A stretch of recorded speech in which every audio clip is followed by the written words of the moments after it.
Salam alaikum. Before diving into the thyroid neoplasia, first of all, I would like to discuss about some general concepts.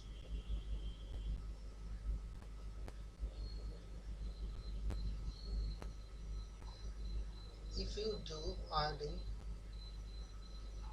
131, that means a radioiodine uptake study. Radioiodine uptake study in Graves' disease, you may get hot nodule. On the other hand, if it is cancer in thyroid neoplasia, there is cold nodule. But there is fallacy in here. You are not able to distinguish adenoma versus carcinoma. Both of them is cancer, and adenoma is benign, and on the other hand, uh, carcinoma is malignant.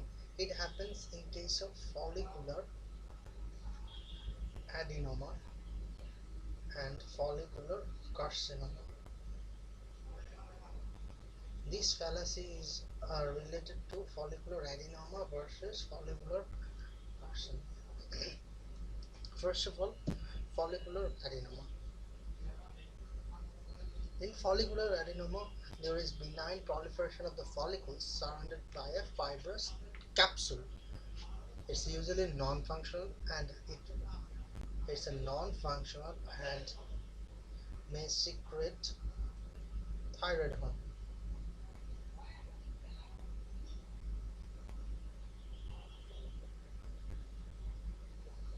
Okay, if you like to differentiate between follicular adenoma and follicular carcinoma, you cannot differentiate by FNAC. We know that in thyroid cancer, in thyroid neoplasia, FNAC is the most accurate test, but the problem happens in case of only follicular adenoma and follicular carcinoma. In that particular region, you cannot distinguish between follicular adenoma and follicular carcinoma.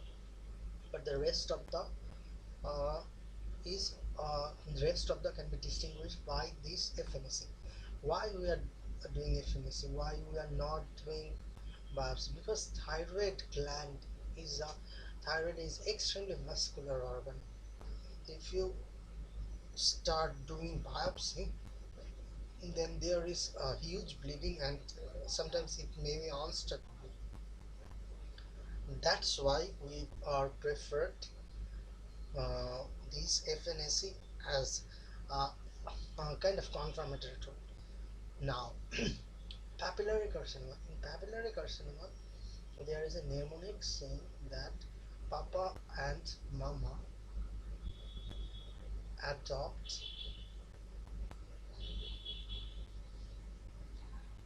orphan Annie the brats. Okay, if you remember this mnemonic, that papillary carcinoma you get the samoma body. In papillary carcinoma you get the samoma bodies. Samoma bodies. And orphan any nuclei, if you do histology, you may get this orphan any dinuclei. And the brat looks like braff and rat. In here there is mutation of braff and rat mutation. In papillary carcinoma there is braff and rat mutation. This is the highest thing you have to remember to get easy point, that in here there is orphan any nuclei. That means empty appearing nuclei with central clearing. There is samoma bodies, there is brat, that means braff and rat mutation. It often spreads to the cervical lymph node, but prognosis is excellent. Usually 10 years or more survival. Now, follicular carcinoma. Already I have discussed about follicular adenoma and carcinoma. Now in follicular carcinoma, what you have to remember, that is frappe. In Nescafe there is one kind of coffee called frappe. Follicular carcinoma, there is a RAS mutation, there is PAX,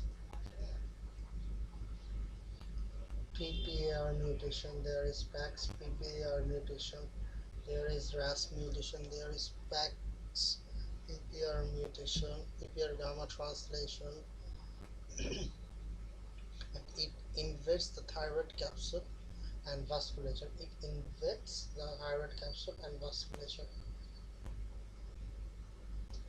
and that's the thing. You invade the thyroid capsule and vasculature. You have to remember just only this thing. And other higher thing, that follicular carcinoma is hematogenous. In spite of being carcinoma, they are hematogenous. There are four. There are some carcinomas.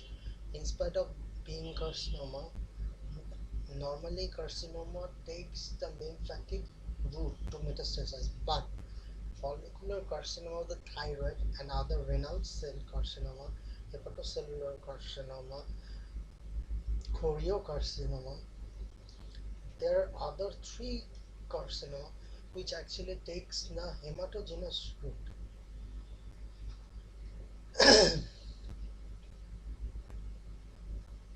And this is high yield.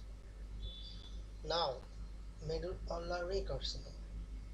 In medullary carcinoma, what you have to remember, that in medullary carcinoma, it is released from parafollicular or C cells of the thyroid.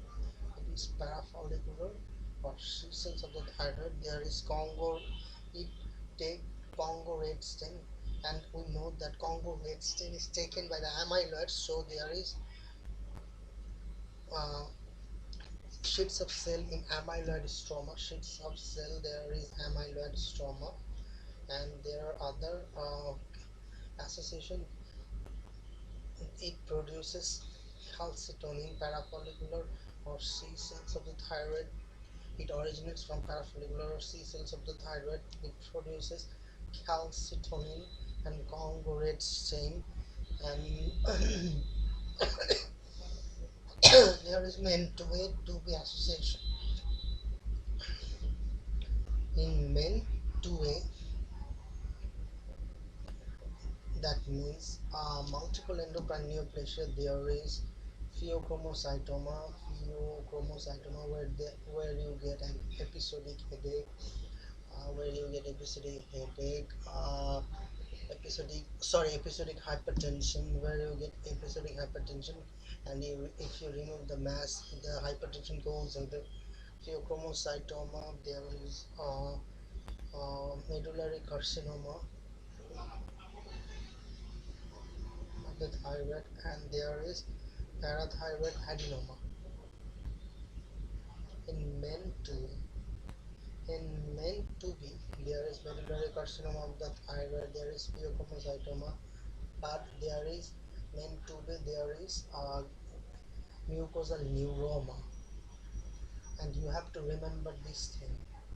This is the most important thing I am talking about, that men 2A, men 2B association.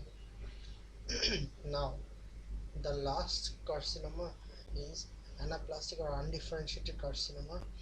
If it happens before 30 or 40, then, because anaplastic carcinoma is called hard as a wood, and Riddle's thyroiditis is hard as a wood. So if any mass which is hard as a wood occurs in early ages between 30 40, and then you can think that it may be Riddle's thyroiditis. On the other hand, if it is more than 50 60, then you should consider as anaplastic carcinoma, but you have to do FNA to confirm your diagnosis. Until unless you do FNA, you cannot confirm your diagnosis. And there are other unique two features, that is dysphagia and dyspnea. is present in these anaplastic carcinoma. Dysphagia and dyspnea is present in this anaplastic carcinoma. Inshallah, you will be benefited.